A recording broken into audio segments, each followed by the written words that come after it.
ഇതേമാതിരി തന്നെ എനിക്ക് ഒരു അബദ്ധം പറ്റിയിട്ടുണ്ട്. സ്കൂളില്ലേ,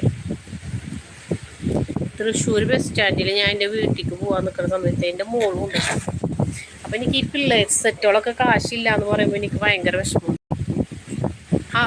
അല്ല, ഞാനും എൻ്റെ താത്തയും കൂടിയിട്ട് എൻ്റെ ആങ്ങളുടെ കുന്നംകുളം ബസ് സ്റ്റാൻഡിൽ നിൽക്കണം. അപ്പോൾ ഒരു കുട്ടി വന്നിട്ട് ഞങ്ങളോട് ചേച്ചി എനിക്കൊരു 20 രൂപ തരും, ഞാൻ ഗൂഗിൾ പേ ചെയ്ത് തരാമെന്നു. അപ്പോൾ എനിക്കത് ആ കുട്ടീനെ കണ്ടപ്പോൾ വേഗം എൻ്റെ മോളവും കാര്യം ഓർമ്മ. ഞാൻ പറഞ്ഞു ഗൂഗിൾ പേ ഒന്നും ചെയ്യണ്ട, നീ എടുത്തോ, എൻ്റെ മോളെക്കാട്ടും വലിയൊരു +1 പഠിക്കണ്ടോ.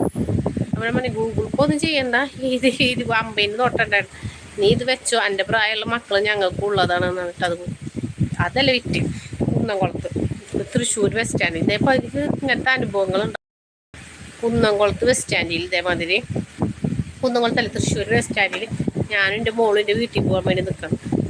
അപ്പോൾ ആ സമയത്ത് ഇപ്പോഴൊന്നുമല്ല, കുറച്ചായി, ആ സമയത്ത് വന്നിട്ട് ഒരു പെണ്ണൊരു കുട്ടി, അത്യാവശ്യം നല്ല ഭയങ്കര ജീൻസും ടോപ്പൊക്കെ ഇട്ടിട്ട് ഒരു പെണ്ണൊരു കുട്ടി വന്നിട്ട് എന്നാൽ ടച്ച് ഫോണൊക്കെ ഉണ്ട്, ഞങ്ങൾ ബസ്സിൻ്റെ കാശ് പോയി ഞങ്ങൾക്കൊരു 100 രൂപ തരുമെന്ന് വെച്ചു.